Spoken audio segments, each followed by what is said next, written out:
Hello and welcome to the Santana Show. I'm Naomi Santana, and my guest today is Greg Mills. Greg is a journalist originally from Phoenix, Arizona. In his early career, he worked for a rock radio station as a disc jockey. Later, he worked in other places, such as New Mexico, Colorado, and Texas, as news anchor and sports anchor. His latest job was in Los Angeles at CBS 2, KCAL 9 News, as a reporter, and he recently moved back to Arizona. Welcome to the show, Greg. Naomi, I am honored to be part of this. When I saw you were going to do podcasts, I thought, oh, it'd be really cool if she asked me to do it because you entered my life a few years ago and met you over at CBS 2 and KCAL 9 in Studio City, and I am so excited to see where your career goes because I think you've got it all. Thank you so much. Mm-hmm. So, how is Arizona? It's good. It's still we're still in the process of relearning, but it feels like home.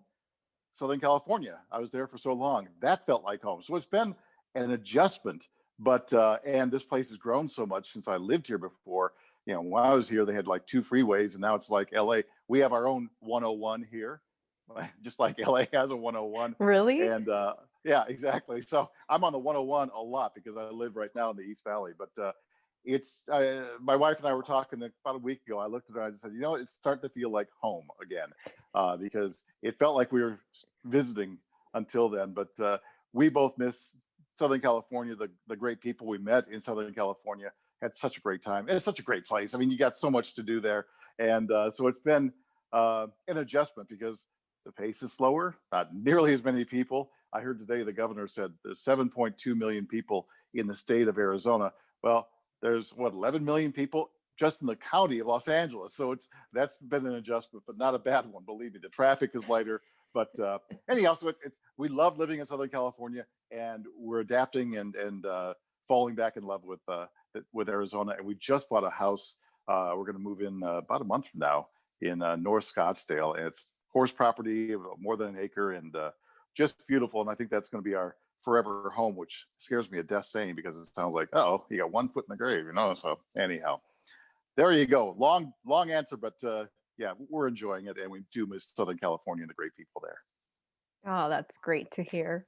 And I that was sounds impressed by the lovely. background. Wait a second, I was impressed by The the background? background you know about me. Yeah, you did your research. That's because I actually heard the recording that we did from that one interview Ah, that I yes, had okay. of you when we met at CBS Yep, Studios.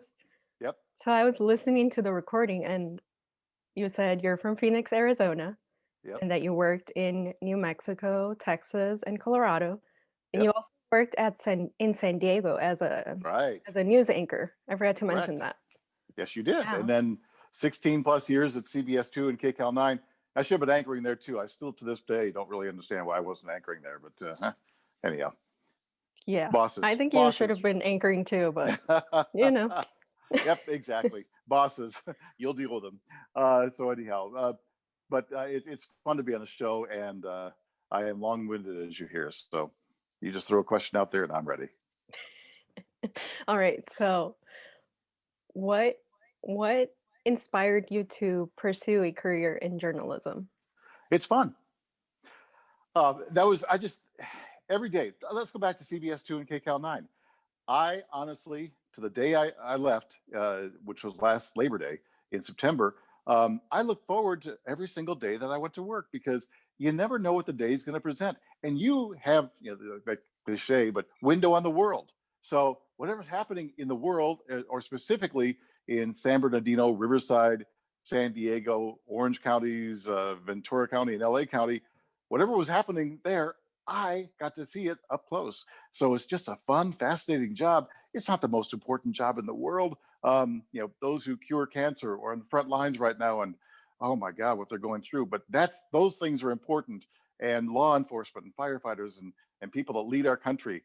But it's just a fun job. What I really wanted to do was I wanted to be like Vin Scully and be the play-by-play guy for a baseball team or a football team, but that never quite came to fruition. But most of my uh, career, actually, I was a sports guy.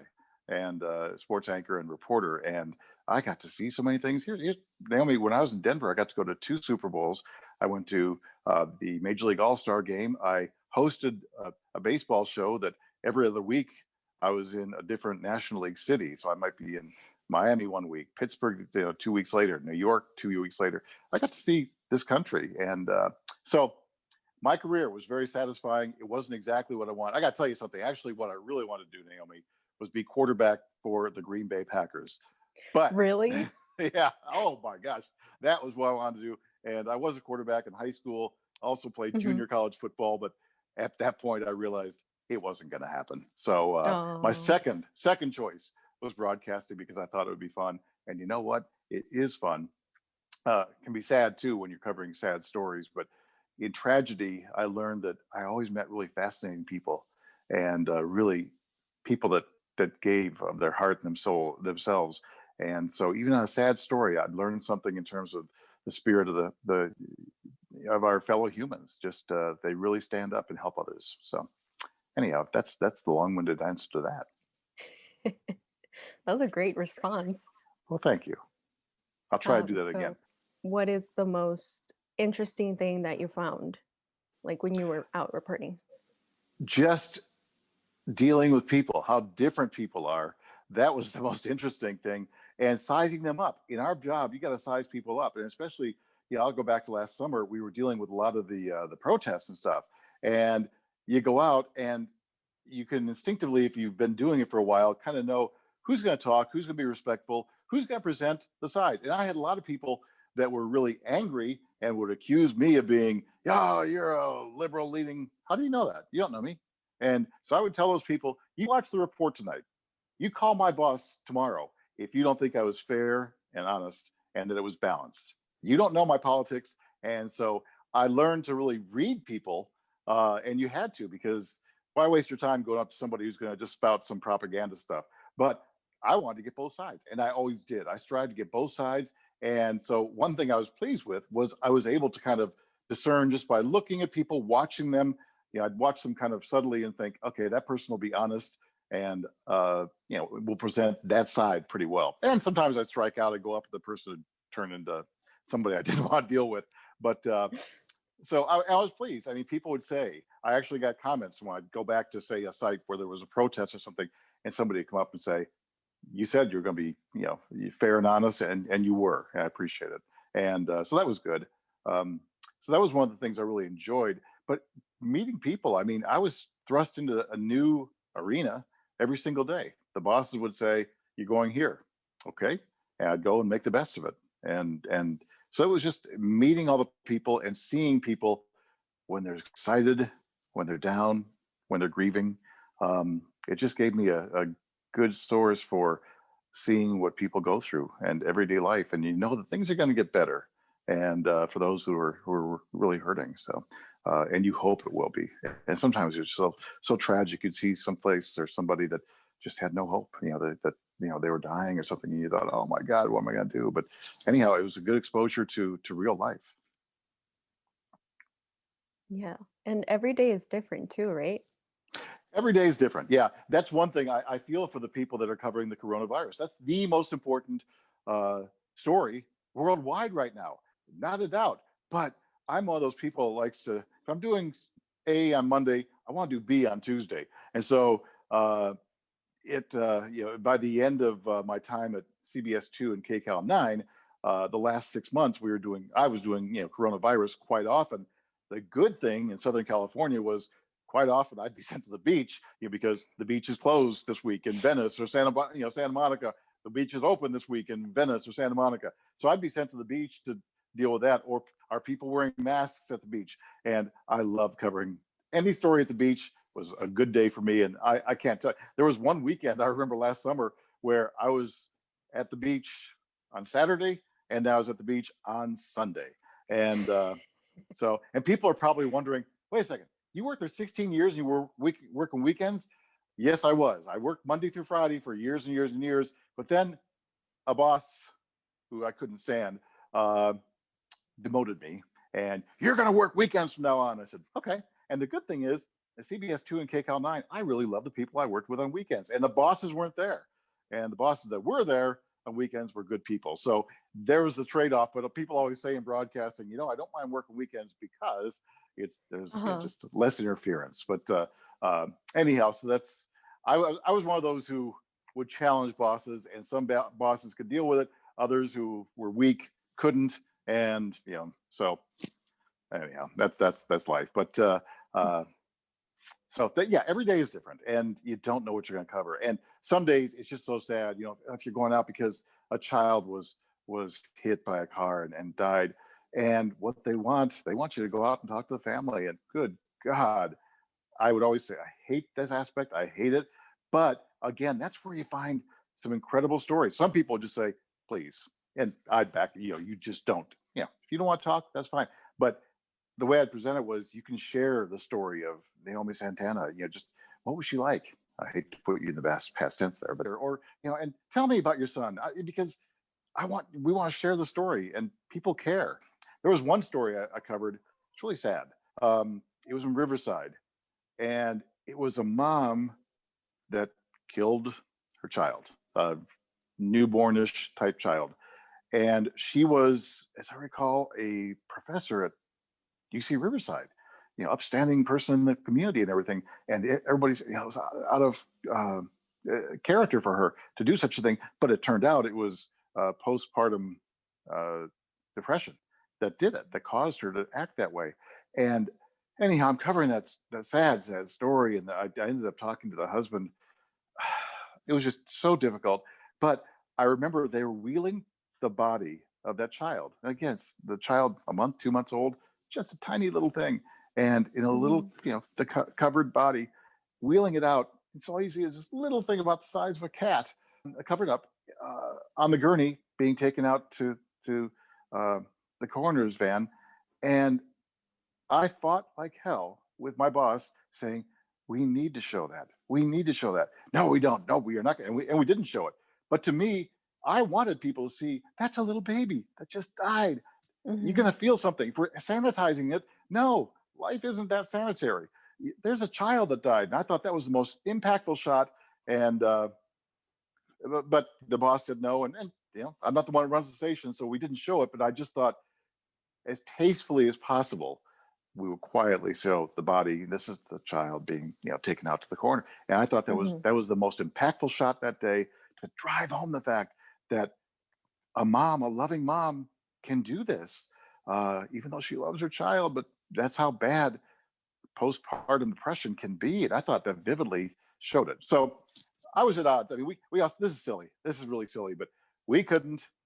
If you ever watch CBS 2 and KCAL 9, you will never see a shot going into the person's arm, which is kind of tough here in the COVID era. Watch, you will not see a shot unless it's changed since I was there. But the one person is still there that made that made that edict. And what was the other one? We wouldn't show blood or something. But it was funny because we used to laugh. We used to say, on our show, you won't see a shot going in the arm, but CBS Evening News will start with shots going right in the arm. CBS Evening News would show the body. I remember that one, the dad and daughter who tried to escape to America from Mexico.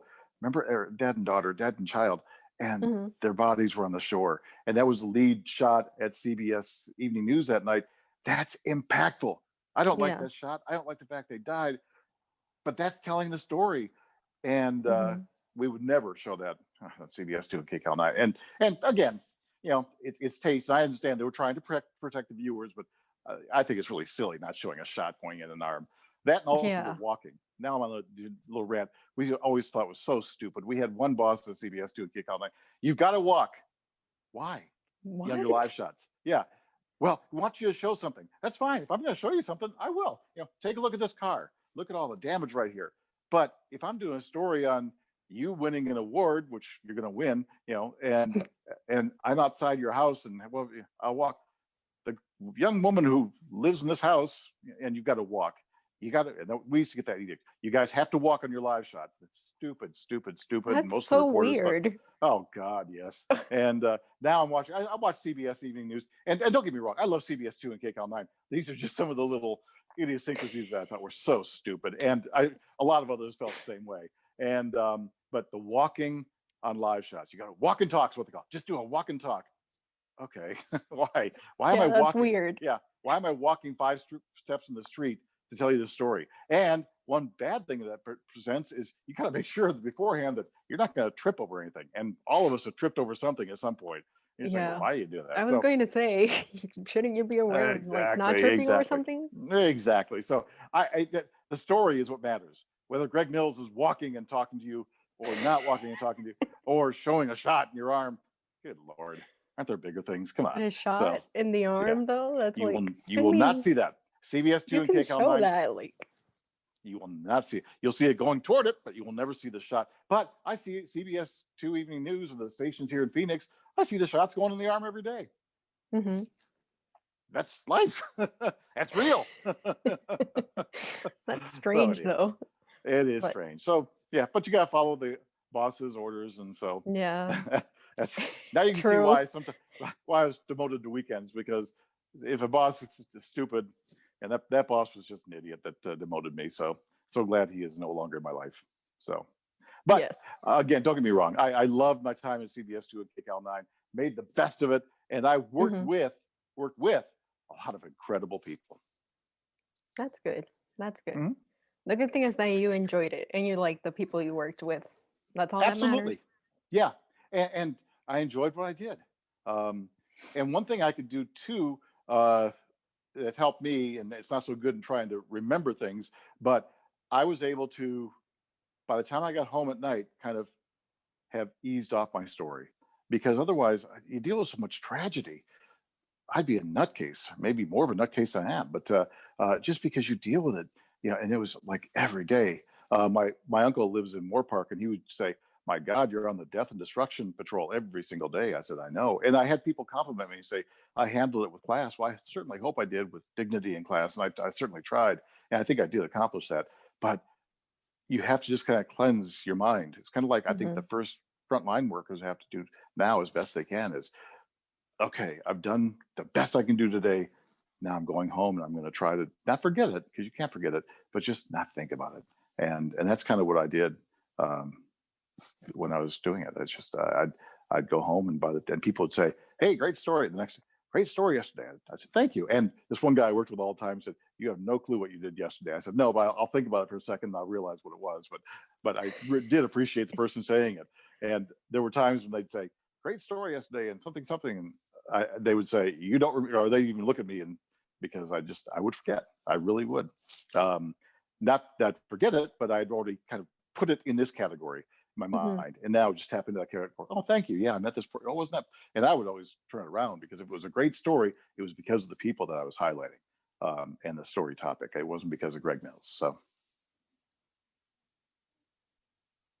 So I know that you said, or at least when I interviewed you about, what was it, 3 years ago? yeah, yeah.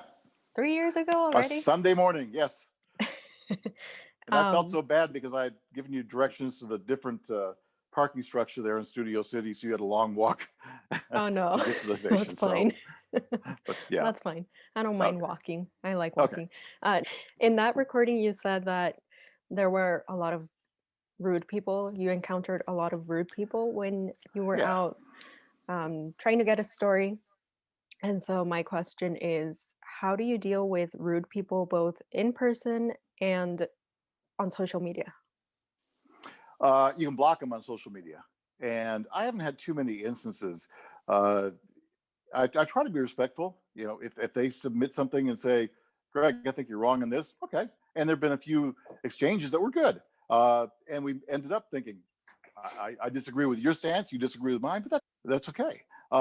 But I ran into a lot of that last summer, especially with the protests and everything else going on. I had one instance in Huntington Beach, and it was a guy. It was Trumper folks on one side, non-Trumper folks on the other side. I shouldn't put it that way. People that were really supporting President Trump on one side, those who weren't on the other side. Let me put it that way. And I was walking across that street. I was at Main Street and PCH, walking across PCH, and I noticed this one guy was over there on the side, the ocean side, and he was letting the flag, American flag, drag on the ground. And so all I said was, when I got over there, I said, I wasn't a welcome person there because I was with the media. And thank you, President Trump. Anyhow, well, we're not the enemy, they're pretty people, you know. So that was a stupid thing to say. That and his stupid fake news stuff. Good Lord. Stupid people would then say, fake news, fake news. I thought, oh, God, can't you, get a brain. Anyhow, I walked over and, there's, 300, 400 people there, all espousing the same beliefs and theories. And that's fine. I wanted to find somebody who I could talk to get them to represent this side. And I talked to somebody on the other side. But all I did, I said to this guy, hey, you shouldn't do that. You're dragging the American flag on the ground. You shouldn't do that. I mean, it's just nothing. And that's all I Mhm. said to him. What are you saying to me? And dude, I'm telling you that, so I just, so I don't put up with a lot of stuff. There was people, yeah, I was trying to do a stand up a few minutes later, and this one guy comes up and stands right in front of me. So I moved a step aside. He moves right in front of me. I said, come on, dude, just try and do my job. Oh, what are you going to do about it? So I walked away.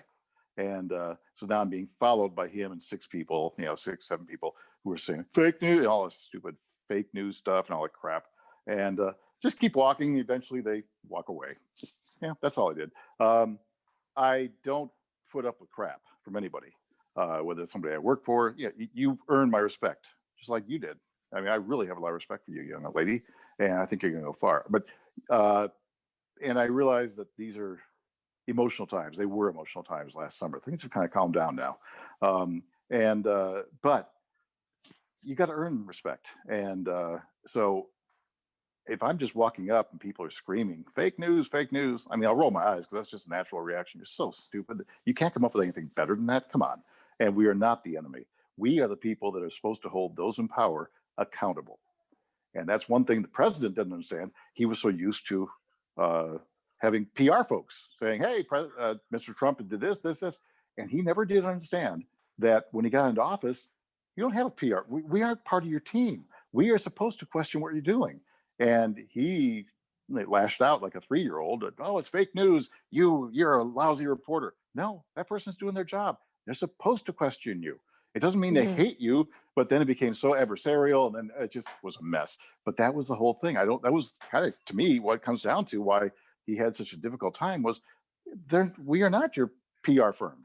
We are supposed to question, and the folks in Washington better damn well be questioning Joe Biden too. That is what you do. That's the job, and you just keep doing it. So understand that, and people sometimes don't. So to answer your question, rude people, uh, I generally would just try to walk away, and but I don't tolerate rude people very well, and so that's something that, one news director at CBS 2 and KCAL 9 said, "You're a bulldog," and I guess I thought, yeah, I kind of am. I expect to be treated with respect, and I will treat you with respect. If you don't uphold that end of your bargain, we're going to have some issue, and I'll just generally walk away or something and just be done with it. So hopefully that answered your question. Oh, yeah, absolutely. I was just listening to your response, that's why I was, like, Mhm. just nodding my head.